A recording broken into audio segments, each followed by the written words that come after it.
Hello dears, कैसे हैं आप लोग। मैं आशा करती हूँ आप सभी स्वस्थ होंगे और आपकी पढ़ाई और आपका जो लक्ष्य है गवर्नमेंट सेक्टर में जाने का, उसके लिए आप दिन रात मेहनत कर रहे होंगे, ऐसी मैं आशा करती हूँ। ठीक है। आज हम जो पढ़ने वाले हैं वो संविधान संशोधन के बारे में पढ़ने वाले हैं। संविधान संशोधन से संबंधित जितने भी इम्पोर्टेंट आर्टिकल है वो इस स्लाइड के अंतर्गत, इस वीडियो के अंतर्गत आपको पूरे पढ़ा दिए जाएंगे। अगर हम बात करें कि संविधान संशोधन मतलब जो मूल संविधान था, जो कितने आर्टिकल के साथ था, 395, 395 आर्टिकल के साथ। इसलिए हम कहते हैं कि 445 प्लस हो चुके हैं।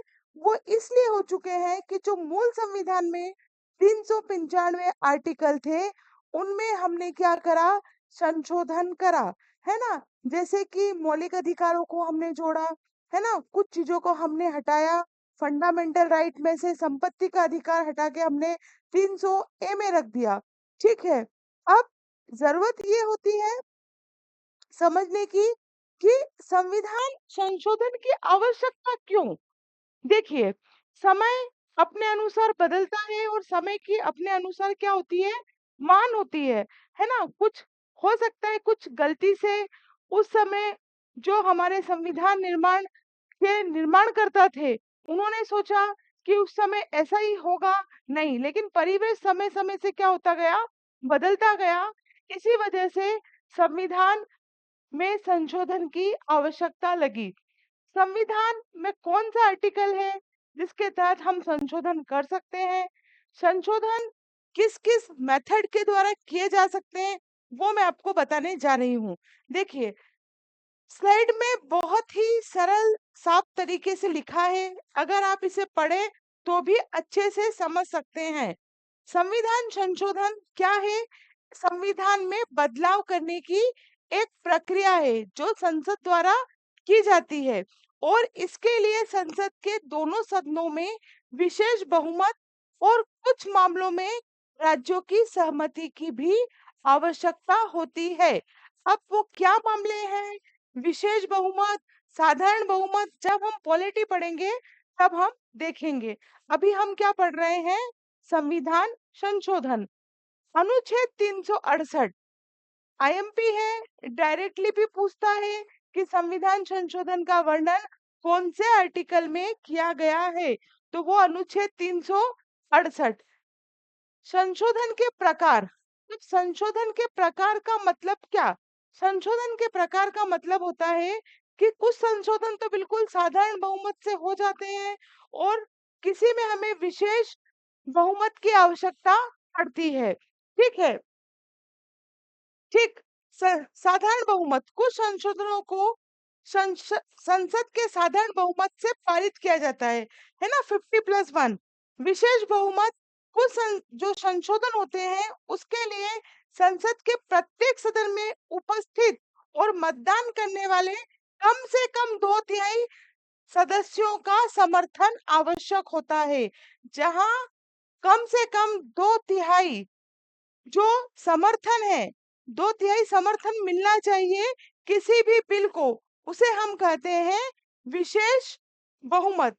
और विशेष बहुमत और राज्य की सहमति, इसका क्या मतलब, इसका मतलब ये कि संविधान के संघीय ढांचे को प्रभावित करने वाले संशोधनों के लिए संसद के विशेष बहुमत के साथ साथ कम से कम आधे से अधिक राज्य की क्या होती है, विधानसभा, उनकी भी सहमति लेना क्या होता है, आवश्यक होता है। इसे बोलते हैं विशेष बहुमत और राज्यों की सहमति, है ना। कोई राज्य में प्रत्येक नागरिक के पास थोड़ी ना जाएंगे कि भैया हम ये संशोधन कर रहे हैं, आप एग्री हो, ऐसा नहीं। वहां की जो विधानसभा है वो इस संशोधन को पारित करेगी। मान लीजिए किसी देश में 10 राज्य है, तो वहां की जो विधानसभा है उसमें कम से कम 6 राज्य यस करना चाहिए, तब जाकर ये संशोधन पारित माना जाएगा किसी भी बिल को लेकर। लेकिन कब, जब हमें राज्यों की सहमति की आवश्यकता पड़े। सभी बिल पर विशेष बहुमत की भी आवश्यकता नहीं होती है और राज्यों की सहमति की भी आवश्यकता नहीं होती है, लेकिन कुछ प्रावधान है जिसके अंतर्गत हमें विशेष बहुमत और राज्यों की भी सहमति की आवश्यकता होती है। ये हम आगे पॉलिटी में पढ़ेंगे। अभी पढ़ने गए तो हम अपने लक्ष्य से भटक जाएंगे, क्योंकि टॉपिक चल रहा है जितने भी आपके इम्पोर्टेंट संविधान संशोधन है वो मैं आज आपको पढ़ाऊंगी।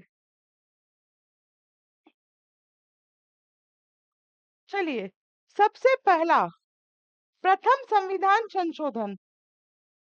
हमारा संविधान 1950 को लागू हुआ।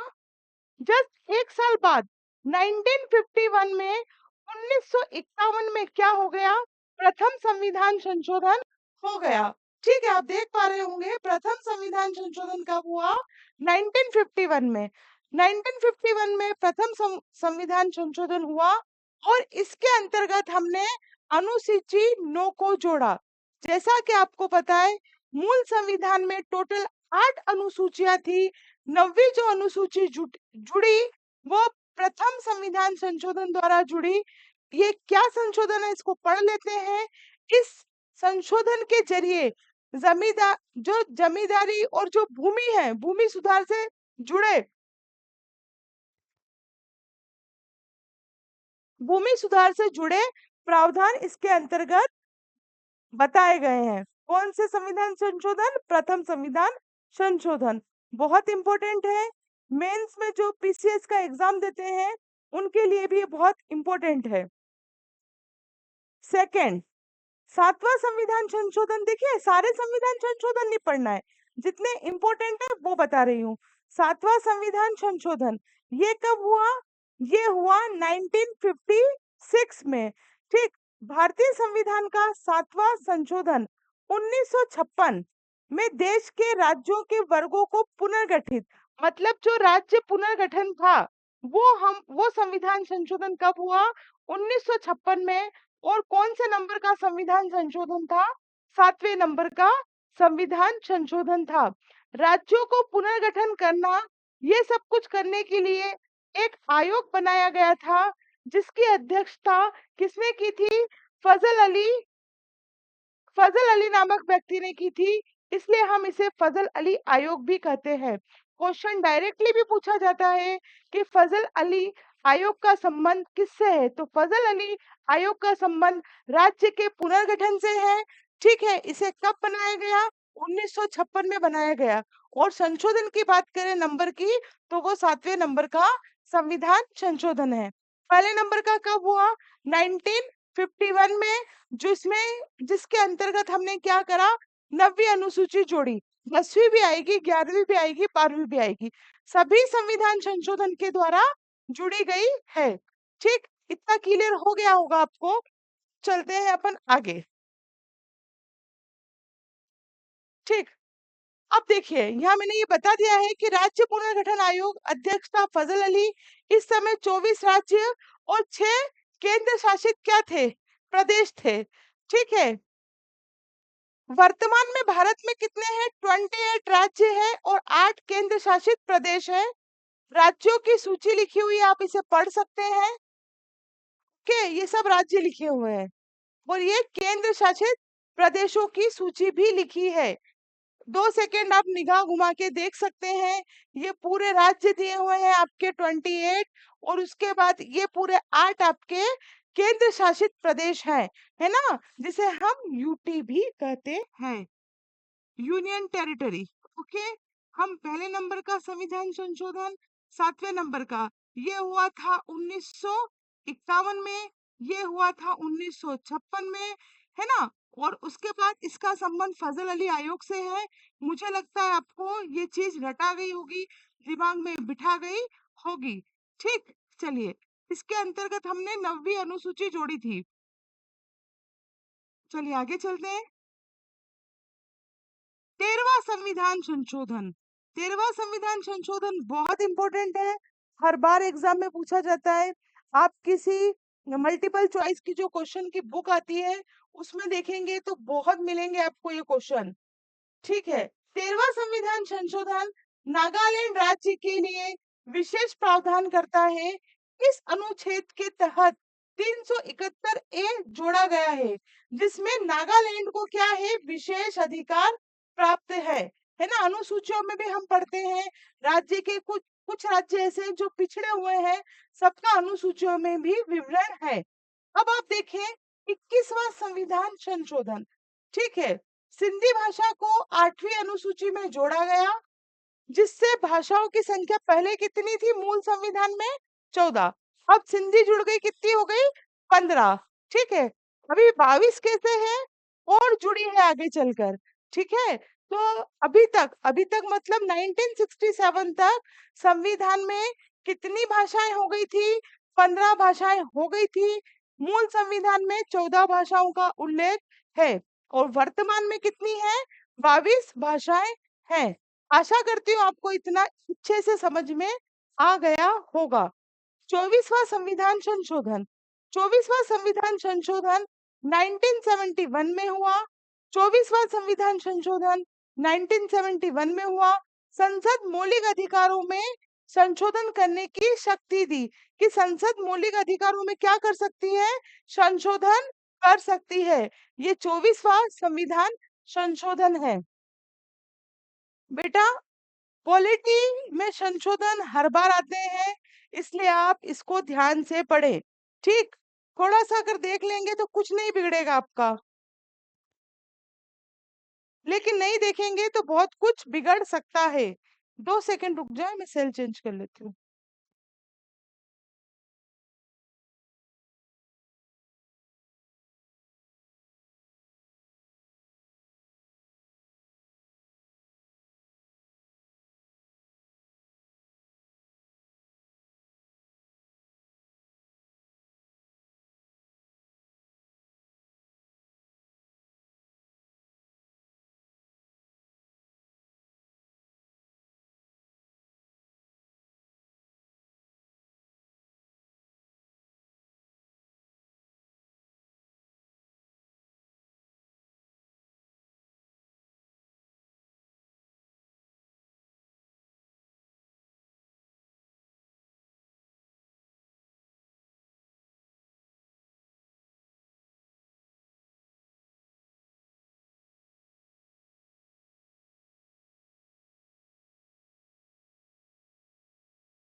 चलिए, क्षमा चाहूंगी, है ना, टेक्निकल प्रॉब्लम, अब इसमें तो कुछ नहीं किया जा सकता।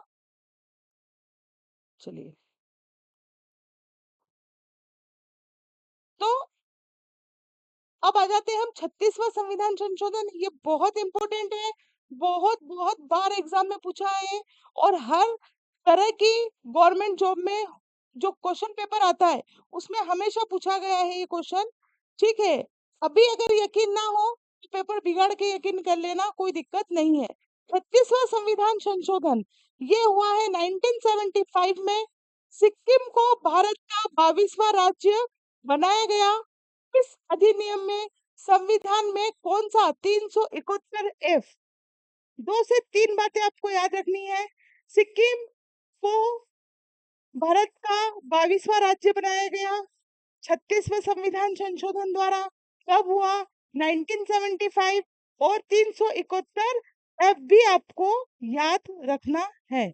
चलिए, ये बहुत इंपॉर्टेंट है, बहुत ज्यादा इंपॉर्टेंट है, ठीक है, क्योंकि इसे ही हम मिनी कॉन्स्टिट्यूशन, 42वां जो संविधान संशोधन है उसे हम मिनी कॉन्स्टिट्यूशन, लघु संविधान के नाम से भी जानते हैं। डायरेक्ट क्वेश्चन आता है कि के लघु संविधान जो है उसे हम कौन से संविधान संशोधन के रूप में जानते हैं, तो 42वां संविधान संशोधन है 1976। इस समय जो हमारे प्रधानमंत्री थे वो इंदिरा गांधी थे। इंदिरा गांधी की अध्यक्षता वाली भारतीय राष्ट्रीय कांग्रेस ने इसे पारित किया था। इसे लघु संविधान के नाम से भी जाना जाता है। क्यों जाना जाता है लघु संविधान के नाम से, क्योंकि इस समय बहुत सारे क्या हुए, अमेंडमेंट हुए, बहुत सारे संविधान संशोधन हुए। सबसे पहले अगर आप देखें तो प्रस्तावना में क्या हुआ, प्रस्तावना में संशोधन हुआ। संविधान में समाजवादी, धर्मनिरपेक्ष और अखंडता शब्द जोड़े गए, है ना, काय में जोड़े गए, प्रस्तावना में। और एक बात और आप लोग ध्यान रखना कि प्रस्तावना में केवल एक ही बार अभी तक संशोधन हुआ है, सिर्फ और सिर्फ वन टाइम। अभी तक इसके बाद किसी तरह का कोई संशोधन प्रस्तावना में नहीं हुआ है। जो हमारा लघु संविधान है, 42वां संविधान, पूछा जाता है कि प्रस्तावना, देखो क्वेश्चन ऐसा भी आ जाता है कभी कभी कि प्रस्तावना में केवल एक ही बार संविधान, प्रस्तावना में केवल एक ही बार संशोधन हुआ है, तो कौन से नंबर का संशोधन है? तो आपको ध्यान रखना है 42वां संविधान संशोधन। हमें कभी कभी क्या होता है कि हमें जो सब याद रहता है, जैसे कि हमें याद रह जाए कि हमारा समाजवादी, धर्मनिरपेक्ष, अखंडता, ये तीनों चीजें हमें याद है। उसके बाद हमें याद रह जाता है कि संविधान की जो प्रस्तावना है उसमें केवल एक ही बार संशोधन हुआ है, लेकिन ये भूल जाते हैं कि कौन से नंबर का है, 42वां है या 44वां है। ठीक है, अब जो हमें याद रहता है ना, तो सब एग्जाम, सब एक उसमें आ जाता है क्वेश्चन में, एग्जाम में। कैसे? ऐसे, समाजवादी, धर्मनिरपेक्ष, अखंडता शब्द प्रस्तावना में जोड़े गए, अभी तक प्रस्तावना में केवल एक ही बार संशोधन हुआ है, वो संशोधन नंबर कौन सा है? इस तरह से क्वेश्चन आता है तो हम नंबर भूल जाते हैं, बाकी सब याद है। मैं रामायण इसलिए गा रही हूँ कि हर चीज पे आपका फोकस होना चाहिए। आप स्कूली शिक्षा नहीं ले रहे हैं कि 5 मार्क्स का क्वेश्चन है, आप एक चीज भूल गए, उसकी जगह अगर आपने दो चीज लिख दी तो आपको एक्स्ट्रा नंबर मिल जाएंगे। नहीं, या हाँ का मतलब हाँ होगा, है ना, जो आप मल्टीपल चॉइस क्वेश्चन पे टिक करेंगे, हाँ का मतलब हाँ होगा और ना का मतलब ना हो जाएगा, गलत का मतलब गलत ही हो जाएगा। ठीक है, मीनिंग कॉन्स्टिट्यूशन कहने का तात्पर्य ये कि इस समय बहुत सारे संशोधन हुए, जैसे कि पहला आप पढ़ चुके हैं, प्रस्तावना में संशोधन। दूसरा, मौलिक कर्तव्य, संविधान के भाग 4 था। ठीक है, भाग 4 में क्या जोड़ा? ए जोड़ा। इस ए में नागरिकों के लिए 10 मौलिक कर्तव्य जोड़े गए। ठीक है, आप मुझे बताइए कि वर्तमान में मौलिक कर्तव्य कितने हैं? बताइए, सोचिए, विचारिए। वर्तमान में जो मौलिक कर्तव्य है वो टोटल 11 है, लेकिन अभी फिलहाल में 42वें संविधान संशोधन द्वारा 10 मौलिक कर्तव्य जोड़े गए। और कौन से भाग में परिवर्तन हुआ? भाग 4 में, भाग 4 जोड़ा गया। ठीक है, तो आपको समझ में आ गया होगा। मैंने बहुत शिद्दत से स्लाइड बनाई है कि आपको इजीली समझ में आ जाए। केंद्र सरकार की शक्ति में भी इस संविधान संशोधन द्वारा, कौन सा संविधान संशोधन द्वारा? 42वें संविधान संशोधन द्वारा क्या कर दिया? वृद्धि कर दी। इसकी कौन सी सरकार? केंद्र सरकार की बात कर रही हूं मैं। राष्ट्रपति को कैबिनेट की सलाह मानने के लिए बाध्य किया गया। संवैधानिक संशोधन को न्यायिक समीक्षा से बाहर रखा गया। मतलब अगर किसी तरह का संविधान में संशोधन हो रहा है तो हम उसके लिए कोर्ट में दरवाजे नहीं खटखटा सकते हैं, क्योंकि न्यायिक समीक्षा से क्या कर दिया गया? बाहर कर दिया गया। 42वां संविधान संशोधन 1976 के द्वारा शिक्षा, वन, वन्य जीव और माप तोल जैसे विषयों को राज सूची से समवर्ती सूची में स्थानांतरित किया गया। ठीक है, 3 तरह की सूचियां हम लोग पढ़ते हैं पॉलिटी में, एक राज्य सूची, एक केंद्र सूची और एक समवर्ती सूची, है ना। सबके विषय अलग अलग है। राज्य को कुछ व्यवस्थाएं दी गई है, कुछ अधिकार दिए गए हैं, वो राज्य सूची में है। केंद्र को कुछ व्यवस्थाएं, कुछ अधिकार दिए हैं, वो केंद्र सूची में है। और जो दोनों में नहीं है वो समवर्ती सूची में है। अभी तीनों सूचियां क्या बलाएं हैं, पॉलिटी के अंतर्गत हम लोग पढ़ेंगे। चलिए, उसके बाद आप देख सकते हैं न्यायिक क्षेत्र में बदलाव। उच्च न्यायालयों की शक्ति को कम कर दिया गया, जिससे वे केंद्र सरकार के कानूनों की संवैधानिकता की समीक्षा नहीं कर सकते। ठीक है, ये संविधान संशोधन 42वां पढ़ रहे हैं, देख रहे हैं ना आप लोग, कितने कितने सारे परिवर्तन हुए। इसीलिए क्या कहा गया इसे? Mini constitution. लोकसभा और राज्य विधानसभाओं का कार्यकाल 5 वर्ष से 6 वर्ष कर दिया गया। अब आप लोग मुझे बताओ, वर्तमान में लोकसभा का कार्यकाल कितने वर्ष का है? विधानसभाओं का जो कार्यकाल है कितने वर्ष का है? 5 वर्ष का है। और यहाँ 42वें संविधान संशोधन के द्वारा 5 से 6 वर्ष कर दिया गया। इट मीन्स कहीं ना कहीं एक संशोधन तो और हुआ है, जहाँ फिर से 6 से क्या करा है, 5 वर्ष किया है। अभी तो वर्तमान में 5 वर्ष है ना। प्रधानमंत्री कितने वर्ष के लिए चुने जाते हैं, 5 वर्षों के लिए चुने जाते हैं, फिर री इलेक्शन होता है। मतलब यहाँ 5 से 6 हो रहा है, ठीक है, 5 से 6। अगर यही चलता रहता तो अभी भी 6 वर्ष होना चाहिए था। थोड़ा यहाँ पे दिमाग खुला रख कर बैठोगे तो समझ में आएगा। फिर मैं ये कहना चाह रही हूँ कि अभी 5 वर्ष है, तो फिर कहीं ना कहीं 6 से 5 वर्ष हुआ होगा, कहीं फिर से संविधान संशोधन हुआ होगा। पढ़ेंगे आगे अपन, ठीक है। नीति निर्देशक तत्वों को मौलिक अधिकारों से ऊपर रखा गया। स्वर्ण सिंह समिति की सिफारिश को लागू किया गया। स्वर्ण सिंह समिति की जो सिफारिशें थी वो किस चीज के लिए थी, ये मैं आपको बता चुकी हूँ। स्वर्ण सिंह समिति की सिफारिश मौलिक कर्तव्यों के लिए थी, ठीक है। चलिए आगे चलते हैं। 44वें संविधान संशोधन 1978, है ना। 44वां संविधान, 42 और 44, 42 और 44, इसमें कंफ्यूजन हो जाता है, तो आप इसको थोड़ा सा ध्यान में रखें। 1978 भारतीय संविधान के 44वें संशोधन को 1971 में लाया गया। संशोधन के जरिए कई बदलाव किए गए। इनमें से कुछ प्रमुख बदलाव क्या-क्या है, देखिए। 42वें संविधान संशोधन में क्या करा, जो जो हमारी लोकसभा थी, विधानसभा थी, इसको 5 से 6 करा। 44वें संविधान संशोधन, जो अभी मैं गाना गा के आई हूँ इतना पीछे, फिर से 6 से क्या कर दिया, 5 वर्ष कर दिया। ये देखिए, लोकसभा और राज्य विधानसभाओं के कार्यकाल को फिर से 5 साल कर दिया गया, और अभी तक 5 साल चल रहा है, ठीक है। राष्ट्रपति मंत्रिपरिषद की सलाह पर पुनः विचार करने का अनुरोध कर सकता है। राष्ट्रीय आपातकाल की घोषणा के लिए कैबिनेट की लिखित सिफारिश जरूरी है। राष्ट्रीय आपातकाल के दौरान अनुच्छेद 20 और 21 में बताए गए मौलिक अधिकार को निलंबित नहीं किया जा सकता।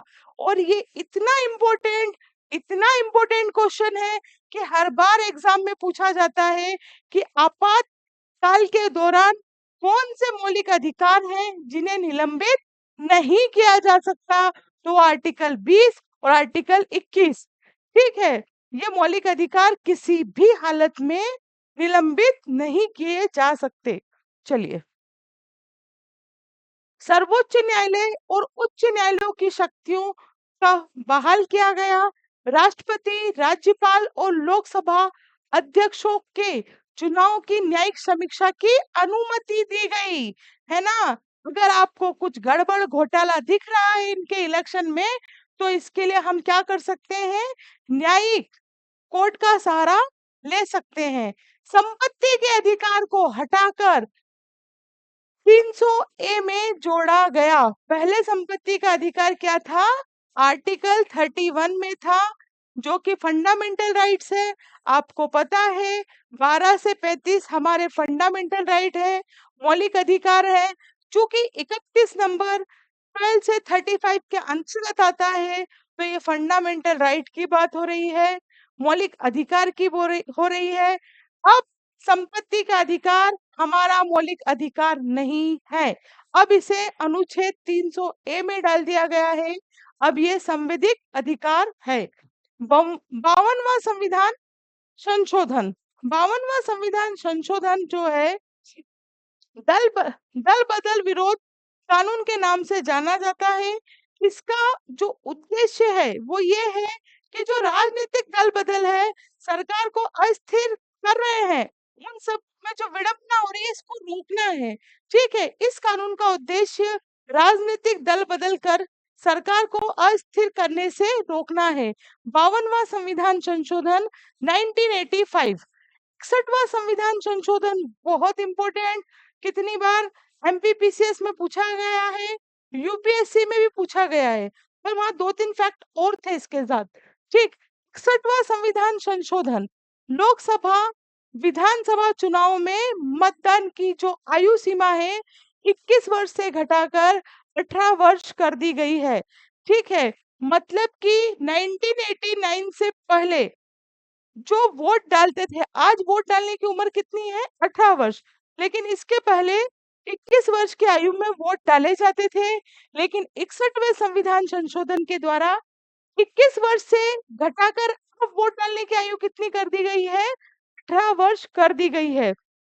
और किसमें किसमें संशोधन हुआ? अनुच्छेद 326। देखो, जनरली बच्चों को ये सब पता है, ये भी पता रहता है, ये भी पता रहता है, लेकिन यहाँ थोड़ा सा वो कंफ्यूज्ड हो जाते हैं, यह जानकारी नहीं होती। तो अनुच्छेद 326 भी आपको याद रखना है। संशोधन का उद्देश्य, इस संशोधन का मुख्य उद्देश्य युवाओं को मताधिकार प्रदान करना है, ताकि वे देश के लोकतांत्रिक प्रक्रिया में सक्रिय रूप से भाग ले सके। 69वां 69th amendment in 1991, it's most important. 69वें संविधान संशोधन द्वारा पहले दिल्ली को भारत के राष्ट्रपति, मतलब जब ये नहीं हुआ था उसके पहले दिल्ली को भारत के जो राष्ट्रपति हुआ करते थे उनके अधीन एक प्रशासक के माध्यम से केंद्र शासित प्रदेश के रूप में शासित किया जाता था। मतलब सारी जो गतिविधियां होती थी उसे कौन संचालित करते थे? राष्ट्रपति महोदय। लेकिन इस संविधान संशोधन के बाद दिल्ली को केंद्र शासित प्रदेश से राष्ट्रीय राजधानी क्षेत्र में बदल दिया गया और इसे विधानसभा और मंत्री परिषद प्रदान की गई। बहुत इंपॉर्टेंट है, बहुत ज्यादा इंपॉर्टेंट है। ठीक है, चलिए।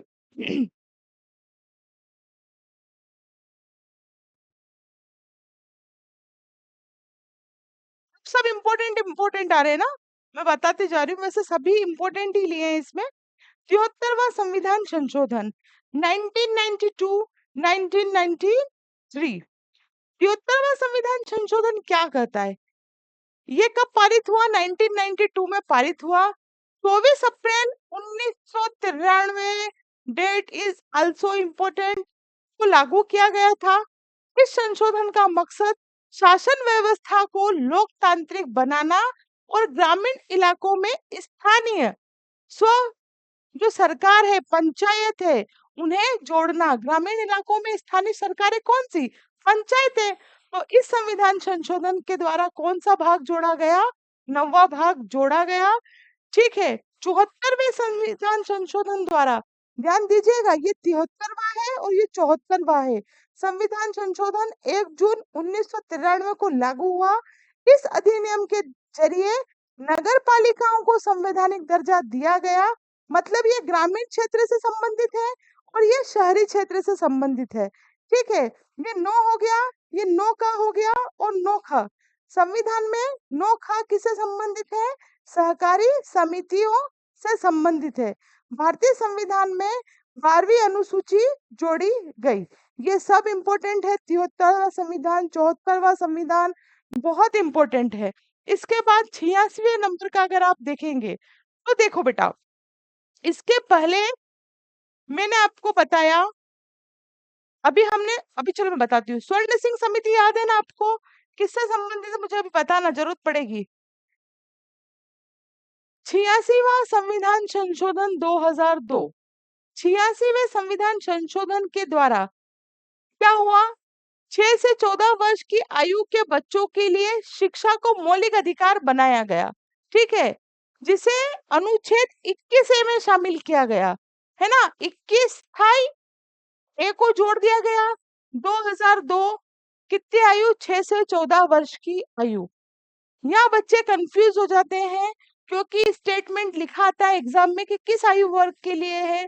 0 से 6, 6 से 12, 6 से 14। तो ये ध्यान रखना है, 6 से 14 वर्ष की आयु के लिए माता पिता के लिए अपने बच्चों को शिक्षा प्रदान करने को मौलिक कर्तव्य बनाया गया, जिसे अनुच्छेद 45 और 51 का 51 ए में जोड़ा गया। अब 51 ए क्या है? याद करो, 51 ए क्या है? 51 ए में आपके क्या दिए हुए हैं? 51 ए में आपके दिए हुए हैं फंडामेंटल ड्यूटीज। ठीक है, मौलिक कर्तव्य, इसलिए मैंने बोला था सरदार स्वर्ण सिंह समिति। ओके।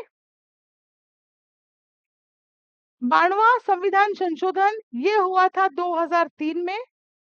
एक सेकेंड, 2003 में। इसमें क्या हुआ, 8वीं अनुसूची में संशोधन किया गया। अभी तक 15 पढ़ चुके थे हम। ठीक है। इसमें बोडो, डोगरी, मैथिली और संथाली भाषाओं को इसमें शामिल किया, जिससे अनुसूची में सूचीबद्ध भाषाओं की कुल संख्या कितनी हो गई, 22 हो गई। ठीक है। 100वां संविधान संशोधन 2015 भारत और बांग्लादेश से संबंधित है। इतना आपको ध्यान रखना है कि 100वां संविधान संशोधन कब हुआ, ये 2015 में हुआ। इसका संबंध भारत बांग्लादेश के बीच भूमि सीमा समझौता 1974, इतना आप ध्यान रखिएगा बस, और ज्यादा ध्यान रखने की आवश्यकता नहीं है अगर हम प्री का पेपर दे रहे हैं तो। चलिए, इसके बाद चलते हैं 101। 101वां संविधान संशोधन 2016, बहुत अच्छे से आप लोगों को पता है। जीएसटी, जीएसटी 101 संविधान संशोधन 2016 केंद्र और राज्यों दोनों में वस्तु एवं सेवा कर लगाने की अनुमति। 102 नंबर का संविधान संशोधन 2018, इसका संबंध राष्ट्रीय पिछड़ा वर्ग आयोग को संवैधानिक क्या करना है, दर्जा प्रदान करना है।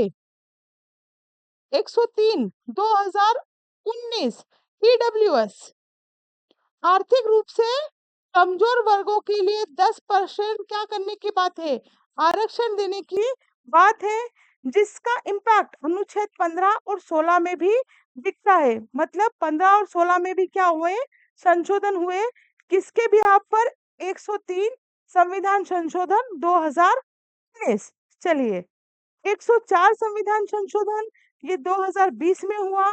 इसके लिए क्या किया गया, हमेशा जो अभी तक चलता आ रहा है 10-10 वर्षों के लिए, जो लोकसभा है, राज्य विधानसभा है, इसमें अनुसूचित जाति और जनजातियों के आरक्षण की जो अवधि है वो 10 साल के लिए बढ़ा दी गई है।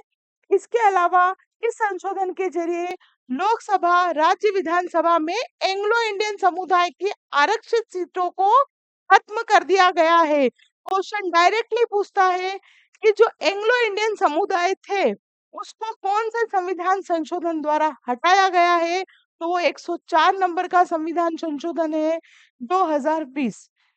ये पूरे संविधान संशोधन मैंने आपको बहुत शिद्दत से पढ़ा दिए हैं, इसी में से एग्जाम में पूछा जाएगा। आपकी किस्मत बहुत ज्यादा खराब है तो उसका कुछ मैं कह नहीं सकती, लेकिन जितने इम्पोर्टेंट आर्टिकल्स मैं आपको जितने अच्छे तरीके से पढ़ा सकती थी मैंने आपको पढ़ा दिए हैं। आप इस वीडियो को 2 से 4 बार देख लें, आपको बहुत अच्छे से ये संशोधन याद हो जाएंगे। नेक्स्ट वीडियो में अब हम संविधान सभा के साथ मिलेंगे। ठीक, शुरू से स्टार्ट करेंगे और वहीं से उसे अब हम पढ़ेंगे। ठीक है, नेक्स्ट वीडियो में बहुत जल्द मुलाकात होगी। तब तक के लिए जय हिंद, जय Bharat. Thank you very much.